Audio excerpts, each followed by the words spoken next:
Before you begin, remove the top cover, wireless module, display panel assembly, and display bezel.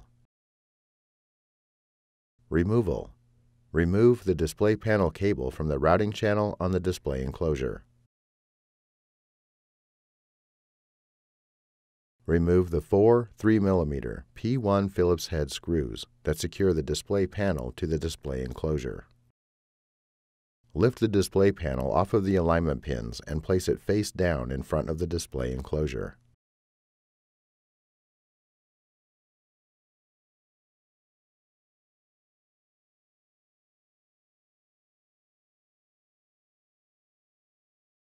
Peel back the retention tape and disconnect the display panel cable from the display panel.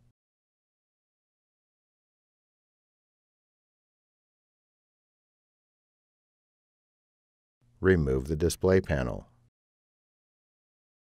Reverse this procedure to install the display panel.